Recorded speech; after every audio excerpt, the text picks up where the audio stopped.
हरिनारायण जी कहाँ से बिलोंग करते हैं आप? सर मैं केवल नाम है जो दूध के पास कहाँ झुंझुनू? दूध के पास दूधू के पास। हाँ अच्छा अच्छा मौजमाबाद। तहसील मेरी मौजूद है। दूधू तो अभी डिस्ट्रिक्ट बन गया ना? हाँ जी हाँ जी। क्या लगता है आपको दूधू डिस्ट्रिक्ट बनने से कुछ फर्क पड़ेगा? जी सर। आम जनता के लिए कुछ मिलेगा? जी सर जरूर मिलेगा। क्या फ़ायदा होगा? सर देखें तो कि जैसे कि पहले बहुत डिस्टेंस थी यहाँ पे जयपुर से, जो अंतिम गांव था यहाँ का बहुत ज़्यादा डिस्टेंस पड़ती थी जो जिला मुख्यालय के लिए जयपुर से। तो अब लगभग 30 किलोमीटर के आसपास हो गया लास्ट गाँव वजह से। पहले 90 किलोमीटर का राउंड था। और अधिकांश काम तो ऐसे होते हैं ना जो तहसील लेवल पर और एसडीएम लेवल पर वहीं पे हो जाते हैं। कुछ काम जैसे कि जरूरत जो है वो डिस्ट्रिक्ट पे भी जरूरत पड़ती है। जैसे किस तरह के काम आपको लगता है जो वहाँ नहीं हो पाते थे? सर जैसे हम बात करें कि डिस्ट्रिक्ट लेवल पे सर जो भी मान जिला कलेक्टर से रिलेटेड वाले जो काम जिला कलेक्टर के अधीन में एसडीएम होते हैं, उनके नीचे तहसीलदार होते हैं। तो आपके मौजमाबाद भी है तो मैं समझता हूँ वहाँ पर या तो तहसीलदार होंगे या एसडीएम होंगे। जी सर। तो रेवेन्यू संबंधी तो सारे काम उस स्तर पर हो जाते जी हैं। सर। और आजकल तो ऑनलाइन सिस्टम है, ये तो रेवेन्यू पक्ष का हुआ। पुलिस थाने सब जगह है, पुलिस में हो जाता है। तो ऐसा नया क्या फ़र्क पड़ जाएगा जिला बनने से दूधू के? सर एक्सेप्ट दैट कि आप कह पाएंगे हम एक जिले के वासी हैं। एक सर जैसे कलेक्टर ऑफिसर जो सर हैं और उनको मॉनिटरिंग करने में बड़ी आसानी है क्योंकि बहुत बड़ा एरिया हो जाता है जयपुर की पॉपुलेशन और एरिया बहुत बड़ा है। तो अगर छोटे डिस्ट्रिक्ट होंगे तो वहाँ मॉनिटरिंग करना आसान होगा। और अगर एसपी वगैरह जो सर के जिनकी ऑफिस अगर दूधू में बनते हैं तो वहाँ पे लॉ एंड ऑर्डर का भी अच्छा मेंटेन हो पाएगा। तो मौके पर पुलिस अधिकारी के रूप में भले वो डीवाईएसपी हो चाहे एसएचओ हो मौजूद है, उसके टाइटल से तो नहीं फर्क पड़ता, मौके पर तो मौजूद है ना वो। अगर आप सरकार की लिमिटेशन भी देखिए, ऐसे कितने एसपी कितने कलेक्टर इतनी संख्या, अल्टीमेटली तो बर्डन पब्लिक पर ही आएगा ना। नहीं लगता आपको ऐसा? सर बट एक अथॉरिटी होती है जिनके पास, जैसे अगर एसपी सर है तो उनके पास जो अथॉरिटी होती है हाँ। उसका इफेक्ट पड़ता है कि कहीं भी परमिशन लेने की जरूरत पड़ती है तो वहाँ पे अथॉरिटी की जरूरत पड़ती है। तो मौजमाबाद और किस चीज़ के लिए फेमस है? सर मौजूद में पर्यटन, बहुत सारी पर्यटन स्थल है मौजूद में। सॉरी, पर्यटन स्थल है सर। पर्यटन स्थल है? हाँ जी हाँ जी। बताऊँ? हाँ बताइए। जी जी सर, जैसे कि वहाँ पे 52 चूड़ों की हवेली एक तरह से फेमस है, और एक है भूतों की बावड़ी वो भी फेमस है सर। और एक है कि वहाँ पे एक जैन मंदिर है, दिगंबर जैन मंदिर है बहुत पुराना वो है। और एक है कि जो हमारे मान सिंह जी थे जो और जयपुर थे, तो उनका जो मान जन्मस्थली, सिंह जी फर्स्ट। हाँ, इनकी जन्मस्थली भी रही है वो जगह। पर ये जो आप बता रहे हैं तीनों चीज़ें, पर्यटन स्थल, ये राजस्थान के टूरिस्ट मैप पर तो कहीं नज़र नहीं आते। बट सर इनको डेवलप किया जा सकता है, अगर वहाँ डिस्ट्रिक्ट बनता है तो उसको डेवलप किया जा सकता है, जैसे इनकम के रूप में, डिस्ट्रिक्ट की इनकम सोर्स के रूप में। सॉइल कंडीशंस कैसी हैं मौसम का? सर यहाँ पे थोड़ी काली मिट्टी होती है, जो काली मिट्टी का रूप है, तो उसमें अगर आपको सिंचाई की अगर प्रॉपर व्यवस्था है तो आप 2 फसल ले सकते हो, अदरवाइज मानसून पे डिपेंड है। एक ही क्या फसल जनरली क्या एग्रीकल्चर प्रोड्यूस है वहाँ पे? क्या यहाँ जब यहाँ पे तो गेहूँ के जो रबी क्रॉप देखें तो गेहूँ और या फिर चना उगाया जाता है, और खरीफ में देखा जाए तो बाजरा और ये चीज़ें या फिर मूंग उगाया जाता है। वाटर लेवल की क्या स्थिति है? सर वाटर लेवल में जैसे कि ग्राउंड वाटर की बात करें तो सर लगभग आप करीब 100 फीट के आसपास से नीचे है। 100 फुट पर पानी अवेलेबल है? सर अधिकांश खेतों में लोगों ने बोरवेल्स करवा रखे हैं। हाँ सर, कुएँ बना रखे हैं सर, पुरानी टाइप के कुएँ हैं, लेकिन हाँ उनका पानी लेकिन खारा है ज़्यादा सर। खा रहा है जी सर। तो लोग वही पानी कंज्यूम करते हैं या पीएचडी करते हैं? हाँ सर, मोस्टली तो वो यूज़ करते हैं, या फिर जो बारिश का पानी वो यूज़ करते हैं, या कंजर्वेशन करते हैं उसका फिर यूज़ कर लेते हैं बारिश का पानी। अभी एक जल जीवन मिशन जो चल रहा है गवर्नमेंट का, वाटर का इतना बड़ा प्रोग्राम है, इसमें गांव-गांव में स्वच्छ पानी देने की बात की जा रही है टैप के जरिए। जी सर। उसमें कवर नहीं हुआ आपके मौजूद में?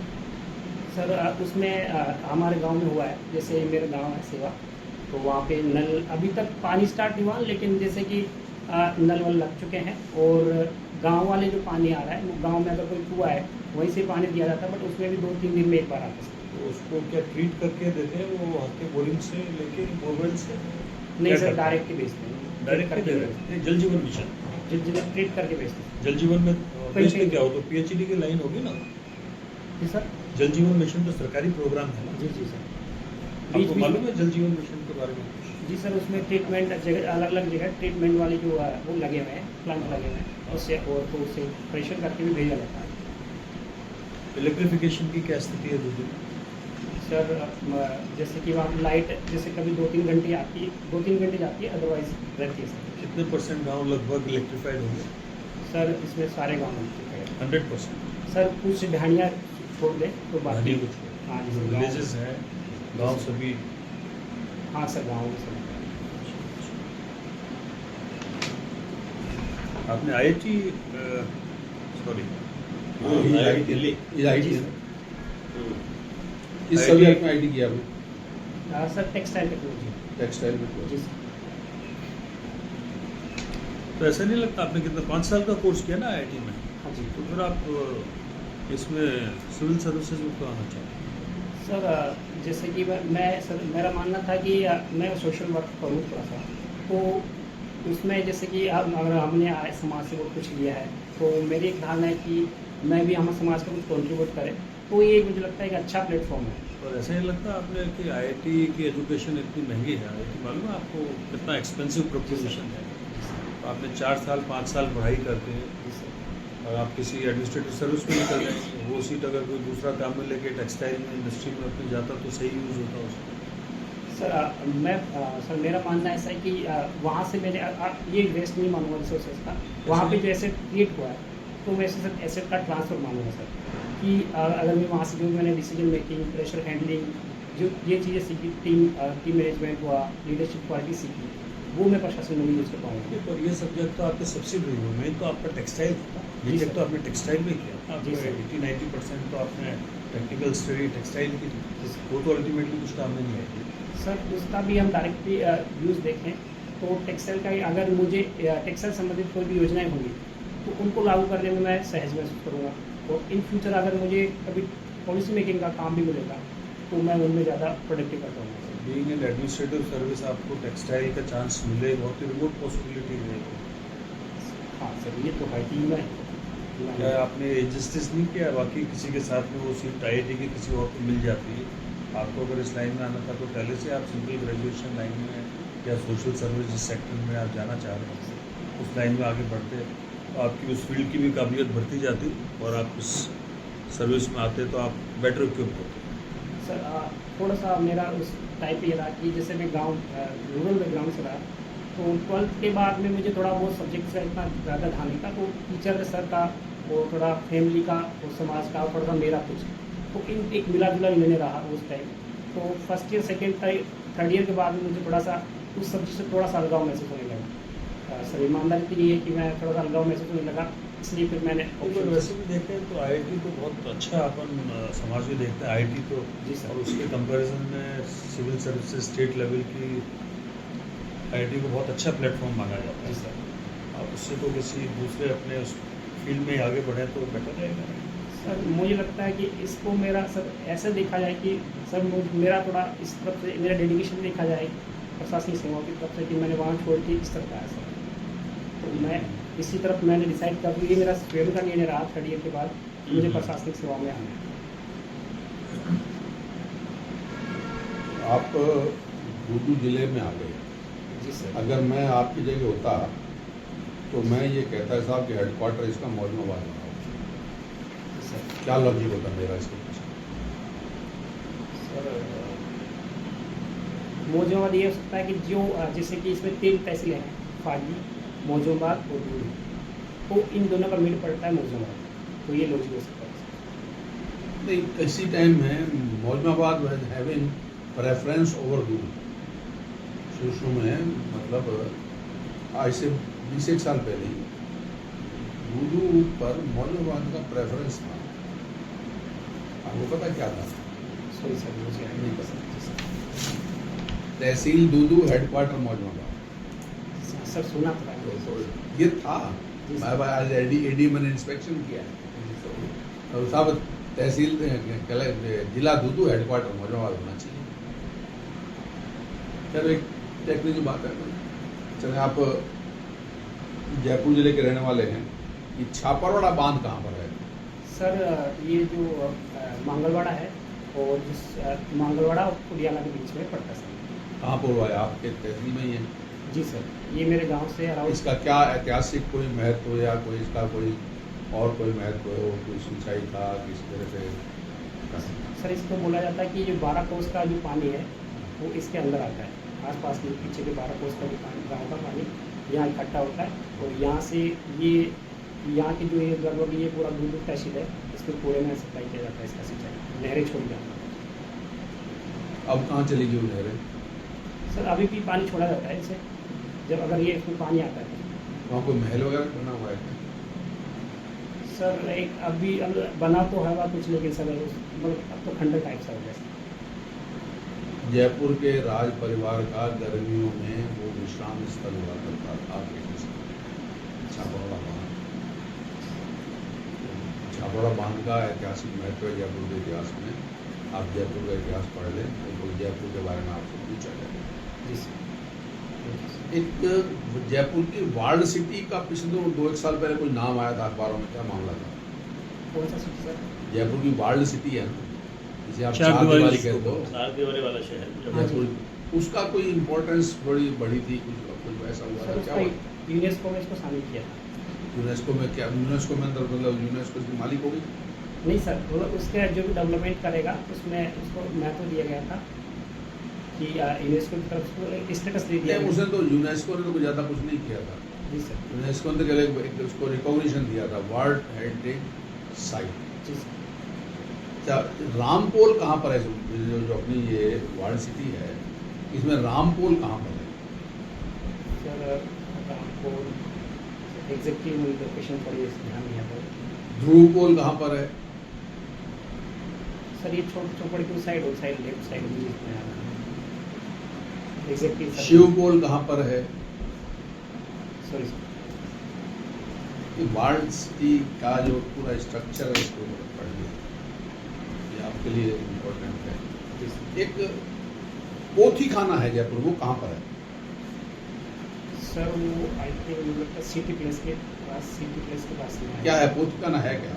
सर तो उसमें जो भी कलाकार होते थे, चित्रकार वगैरह, वो सब वहाँ पे वो पुस्तकालय भी था। बजरंग बाण किसे कहते हैं, कहाँ पे है? Sorry sir. बताओ। शिला माता का मंदिर कहाँ है? सर ये आमेर फोर्ट में सर। इस मंदिर की स्थापना किसने करी थी? सर मान सिंह पट्टन जी। हाँ? मान सिंह पट्टन। जयपुर से पहले जयपुर राज्य की राजधानी कहाँ थी? सर एक दौसा भी रही है और जम्मू रामगढ़ भी रही है। जस्ट जयपुर से पहले जम्मू रामगढ़ से। आमेर, जैसे जयपुर का रंग पिंक है, आमेर का भी कोई फिक्स कलर है, कौन सा कलर है? जयपुर का पिंक सिटी कहते हैं। जी सर।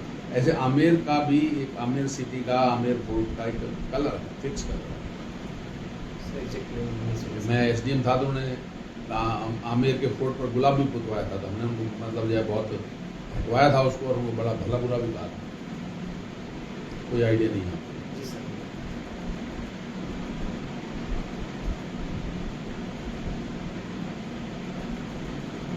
जयपुर महाराजा के सामने साथ में सवाई लगता है, जी सर। तो पता है? हाँ जी सर। जो उस सर जैसे औरंगजेब उस टाइम थे, तो जब सवाई जय सिंह और एक जय सिंह थे, विजय सिंह, 2 भाई थे। तो जो जय सिंह थे, विजय सिंह देखिए, जो विजय सिंह थे वो मतलब जो पुराने जय सिंह थे उनसे काफ़ी मतलब गुणवान थे, थोड़े एक्टिव ज़्यादा थे। तो औरंगजेब ने कहा कि इनको सवाई की उपाधि दी कि ये ज़्यादा उनसे ज़्यादा अच्छे हैं, तो इनको सवाई की उपाधि दी। उन्होंने उनका नाम भी एक्सचेंज कर दिया था, जय को विजय बना दिया था, विजय सिंह को जय सिंह। ये औरंगजेब द्वारा किया गया था। जी सर। औरंगजेब द्वारा टाइटल दिया गया था। जी सर। एग्जैक्ट औरंगजेब या जहांगीर सर मुझे ये आप 2017 में आपका लास्ट IIT हुआ है? जी सर। 17 से अब तक क्या करते हैं? सर मैंने 2 साल के लिए जॉब किया था IT सेक्टर में एज ए बिजनेस डेवलपर। उसके बाद उसके साथ में प्रिपरेशन कर रहा हूँ 2020 से। 20 से 23 में फिर आप देखिए IIT करने के 6 साल तक आप कोई स्टाफ अपने लिए कोई जॉब नहीं देख पाए प्रॉपर, मतलब जैसे आप कह सकते हैं वही। सर मुझे प्रशासनिक सेवा की तैयारी करनी थी, तो जैसे आपने इंडस्ट्री को फर्स्ट चॉइस नहीं रखा, पहली चॉइस आपने SDM रखा है। अगर आपको जैसे इंडस्ट्री डेवलपमेंट में काम करना है तो पहली चॉइस इंडस्ट्रियल सर्विस होनी चाहिए। नहीं सर, मुझे प्रशासनिक सेवा में आना है। जी सर। क्या क्वालिटी होनी चाहिए प्रशासनिक में? सर प्रशासनिक देखें तो एक मानवीय गुण देखें तो जैसे एक संवेदनशील व्यक्ति होना चाहिए और एक ईमानदार व्यक्ति होना चाहिए। इसमें दूसरा अगर हम प्रशासनिक आदमी ऐसे होना चाहिए, और दूसरा हम जैसे प्रशासनिक गुण देखें लीडरशिप क्वालिटी होनी चाहिए, एक टीम के साथ मैनेजमेंट होना चाहिए, साबित कोऑर्डिनेशन होना चाहिए और एक पूर्वाग्रहित व्यक्ति होना चाहिए। आप छुट्टी हुई, आप SDM है किसी जगह, जी सर। आप घर जा रहे हैं, बहुत अर्जेंट आपके बच्चे का बर्थडे है और आप बिल्कुल घर से निकलने वाले घर के लिए निकल रहे हैं, तैयारियाँ सारी हो चुकी हैं और एक वृद्ध महिला आ जाती है, बिल्कुल वृद्ध महिला है जिसके पास कोई आइडेंटिटी भी नहीं, और आप क्या क्या सरकार की कौन कौन सी योजनाओं का उससे लाभ उठा रहे हैं? सर कोई वृद्ध महिला आती है तो एक तो की जो पेंशन योजना है उनका उसको लाभ दिलाया जा उसके सकता पास कोई पहचान भी नहीं किसी भी तरह की। है। सर हमारे कोई सबॉर्डिनेट है या जो भी कर्मचारी है उनको बोल के उनके पहले डॉक्यूमेंट बनवाएंगे, जो भी जल्दी से करके उनकी हेल्प की जाएगी। पहले डॉक्यूमेंट बनवा के फिर उनको जो भी योजनाएं उनकी जो भी अगर जिनके लिए एप्लीकेबल है उनको दिलवाइएगा। उसमें 2-4 दिन लग जाएंगे, वो तो शाम को भूखी आई हुई है आपके पास। आपने ना मानवीय गुण है आपके अंदर। जी सर। सबसे पहले तो उसका परिचय तो आपने नहीं दिया। सर उसमें हम उनको मतलब जैसे उनके पास भूखे हैं तो उनको उसमें खाने के लिए हम व्यवस्था कर सकते हैं उनकी। ये आपने पूछा नहीं ना मुझसे कि आपके लिए क्या मदद कर सकते हैं। रामसर साइट क्या होती है? रामसर साइट सर ये ईरान में एक कन्वेंशन हुआ था 1971 में, तो जो भी वेटलैंड्स हैं तो उनको एक उनकी संरक्षण के लिए एक टाइटल दिया था उनको रामसर। क्या क्या होती है, क्या विशेषताएँ होती हैं रामसर साइट? हैं क्या हमारे राजस्थान में? जी सर। क्या विशेषताएँ? सर जैसे हमारा जैसे अपना केवला देव है तो ऐसे जो जलीय और जलीय कौन भूमि सी राजस्थान में एक ही है क्या? एक सर सांबर है। क्या विशेषताएँ होती हैं रामसर साइट? सर एक जलीय क्षेत्र होगा जिसमें जलीय या दलदली? दलदली भी हो सकता है सर और जलीय भी हो सकता है। और उसमें मान लो कोई पक्षी संरक्षण के लिए आते हो वहाँ पे आते हो टाइम टू टाइम, तो वैसी व्यवस्था और भी कोई जलीय जीव वहाँ रहते हो। अभी हम कहीं टाइगर लेके आए हैं, कौन सी जगह टाइगर शिफ्ट किए गए? सर अभी रणथंबोर से मुकुंदरा में थे। और विदेशों से भी कुछ लेके आए हैं हम लोग। आजम चीता लेके आए हैं। चीटिया वो कहाँ पर आपको? सर वो कुल्लू नेशनल पार्क मध्य प्रदेश। तो बहुत बड़ा बजट गवर्नमेंट खर्च करती है इन सब चीज़ों पर कि टाइगर को शिफ्ट करना होता है या किसी को, तो करोड़ों रुपए खर्च करती है। क्या फ़ायदा होता है इससे? क्या जरूरत पड़ती है एक प्रजाति को बचाने के लिए हम करोड़ों करोड़ों खर्च करते हैं? सर ये जो भी जीव होते हैं ये फूड चेन का एक पार्ट होते हैं, जो पूरी श्रृंखला है तो उसका एक पार्ट होते हैं, और हमें ये भी नहीं पता कि अगर एक चीज़ खत्म होने से कितना बड़ा नुकसान हो सकता है। तो एक और ये भी है कि जैव विविधता को भी खतरा हो सकता है उससे, जैव विविधता को नुकसान हो सकता है उससे अगर हम एक प्रजाति नष्ट खत्म हो जाती है।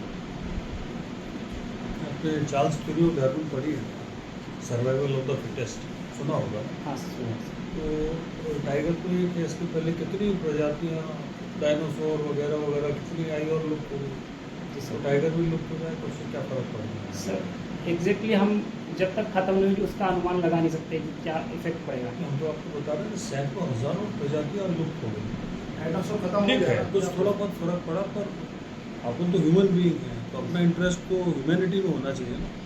अपन तो टाइगर के चक्कर में बढ़ रहे जा रहे हैं। सर वो उनका भी जीव है, तो मुझे लगता है ह्यूमैनिटी के नाते तो हमें उनको भी कंसिडर करना चाहिए। नॉट डेट कि अपन को शूट कर रहे हैं, शूटिंग तो बंद कर दिया, उनको बचा दिया, पर उनको इतना बढ़ावा क्यों दे रहे हैं? उससे अपना क्या फ़ायदा ह्यूमैनिटी का? होमो सेपियंस अपना लोगों का क्या फ़ायदा? सर एक जैव विविधता मतलब जैसे अगर पर्यावरण का संतुलन बनाए रखने के लिए, जैसे पर्यावरण का संतुलन बनाए रखने के लिए वो ज़रूरी है। तो अगर क्लाइमेट जैसी अगर हम इन प्राकृतिक नुकसान पहुंचाते रहेंगे तो क्लाइमेट चेंज जैसी आपदाएं आती रहेंगी सर। क्योंकि संतुलन तो डायनासोर था, डायनासोर आपने देखे थे पूरा, कोई फर्क नहीं पड़ा। सृष्टि चल रही है, अभी भी चल रही है। जैसे टाइगर, चीता, लायन सब चले जाएंगे तो भी चलेगी। सर डायनासोर के समय मतलब पूरी पृथ्वी नष्ट हो गई थी, ऐसा बोलते हैं कि सब कुछ नष्ट हो जाता है, वापस सब चीज़ इवोल्व हुई है। लेकिन इस टाइम हम जो जिसके बैलेंस में रह रहे हैं, मुझे सब एक हर चीज़ का इम्पोर्टेंस है। एक हम एक छोटी से जीव से लेकर बड़े सारे जीव, सबका इम्पोर्टेंस है पूरी प्रकृति में। आपने अभी खाद्य श्रृंखला का नाम लिया था आपने। जी सर। तो टाइगर को आप खाद्य श्रृंखला में किस जगह पर देखते हैं? सर इसको जैसे हम बोलते हैं कि तृतीय बोलते हैं, उपभोक्ता बोलते हैं, सिर्फ जो वो कि सर्वहारा टाइप के होते हैं सर, इसलिए वो मांसाहारी चीज़ों को खाते हैं, जैसे जो भी शाकाहारी जीव है उनको खाते हैं। जैसा अभी आपने कहा कि इकोसिस्टम, समझते हैं क्या होता है इकोसिस्टम? जी सर। क्या होता है? सर जो भी पर्यावरण में हमारे जो जैविक घटक है और अजैविक घटक है, उनके जो पारस्परिक क्रियाएं होती है, तो उसी को मतलब इकोसिस्टम बोलते हैं। बहुत अच्छा। तो प्रोजेक्ट टाइगर का मोटो मालूम है आपको? प्रोजेक्ट टाइगर का मतलब ध्येय वाक्य क्या था जब इंदिरा गांधी ने लॉन्च किया था प्रोजेक्ट टाइगर? तो इसका ध्येय वाक्य क्या दिया था उन्होंने? लक्ष्य का मतलब एक लाइन में इसका लक्ष्य क्या दिया था? तो वो लगभग आप उसके बहुत नजदीक हैं। Save a tiger, save an ecosystem. और टाइगर किसी भी खाद्य श्रृंखला के अपेक्स पर है, टॉप पर है। जी सर। तो आपको ये जानना चाहिए कि अगर अपेक्स पर कोई स्पीसीज या कोई प्रजाति बैठी हुई है, अगर वो नष्ट हो जाती है, जैसे सर ने आपसे पूछा कि खत्म हो जाएगा तो क्या होगा, आप उसका सही जवाब नहीं दे पाए। अपेक्स पर कोई प्रजाति अगर खत्म हो जाती है तो फिर नीचे की जो प्रजातियां हैं उनके ऊपर एक जो प्राकृतिक संतुलन का एक जो प्रकृति ने बना रखा है मैकेनिज्म। आप टाइगर हटा दो, जी सर। हिरण बहुत तेजी से बढ़ हिरण रहा भी है। हिरण जितने बढ़ हिरण जाएंगे, इतने हो जाएंगे, उतने सारा खाना तो जंगल बढ़ चर जाएगा। जाएंगे आपका, है ना? जंगल बचेगा ही एक नहीं। जगह आप सुनते हैं जैसे जोधपुर साइड के अंदर इतने हिरण ब्लैक बक हो गए हैं कि वो खेतों के अंदर नुकसान करते हैं। की स्पीशीज आई थिंक बोल सकते हैं। हाँ। फॉर एग्जाम्पल अब ताल चापर में ब्लैक बक्स का इतना बढ़ गए हैं कि वहाँ एरिया उनके लिए बढ़ा के 2000 बीघा जमीन एक नया एरिया काश्तकारों की ढूंढ लेके रहा है। उस सेंचुरी नहीं, में नेचुरली क्या है, वो आज आप नया सरिस एरिया का ढूंढना टाइगर हटा लो। पड़ा है। क्योंकि वहाँ उनका कोई नेचुरल प्रीडेटर नहीं है, मतलब उनकी जनसंख्या को नियंत्रण करने वाला। तो इकोसिस्टम बहुत सारी खाद्य श्रृंखलाओं का बना हिरण हुआ भागे है। रहते हैं तो प्रोडक्शन कम होता है। जब उनको डर नहीं होगा तो ज्यादा प्रोडक्शन हो जाएगा उनका नंबर बढ़ जाएगा, नंबर बढ़ेगा, सारा जंगल चल जाएंगे। एक तो ये पॉइंट टाइगर की जब बात है, तो दूसरा पॉइंट ये है कि टाइगर एक जंगल में जो टाइगर का टेरर है वो अपन कितनी फोर्स लगा लें, एक टाइगर या लेपर्ड का जो टेरर है, कोई ऑफेंस, कोई इलीगल रूट कटिंग आधी रात को नहीं घुसेगा कोई ठीक है। पेड़ काटने के लिए। आपने देखा ना जयपुर में झालाना में एक जिस दिन टीवी में पट्टी चल जाती है कि लेपर्ड भाग गया गाँव में तो शहर में, उसी दिन कर्फ्यू लग जाता है ऑटोमेटिक। 6 बजे अपने आप कर्फ्यू लगे। लोग आजकल इस तरफ जाते नहीं है, जो पहले मिसक्रेंट्स होते थे शैतानी करने, ये करने वो करने, वो नहीं जाते। प्लस एक टाइगर का इकोनॉमिक एंगल है। रणथंभौर की बात करें तो ये कोई अगर बात आ जाए तो आपको बताना सर, इकोनॉमिक एंगल है टाइगर का। रणथंभौर हो सरिस्का इतने बड़े डेस्टिनेशन बन गए हैं कि एक Tourism टाइगर के- इज इक्वलेंट टू करीब 20 करोड़ की इकोनॉमी उसका अराउंड रिवॉल्व करती है पर टाइगर। रणथंभौर की अगर बात करें, रणथंभौर में 50 टाइगर है, वहाँ 1000 करोड़ की टूरिज्म इकोनॉमी है। तो 3 पहलू आपको बताने चाहिए, इकोनॉमिक एंगल और एक वो जो उसका इकोसिस्टम फूड चेन वाला, एक है सेफ्टी वाला।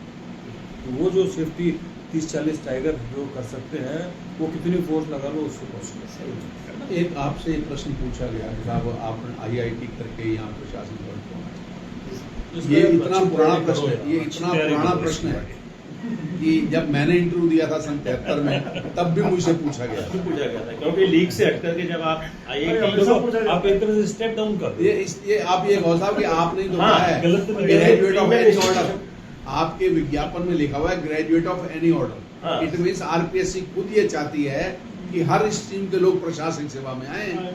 सो आई हैव अप्लाइड। एक चीज जो दूसरी बात भाई साहब ने पूछी, पिछले 6 साल आपने क्या किया, ये आपको एक्सप्लेन कर।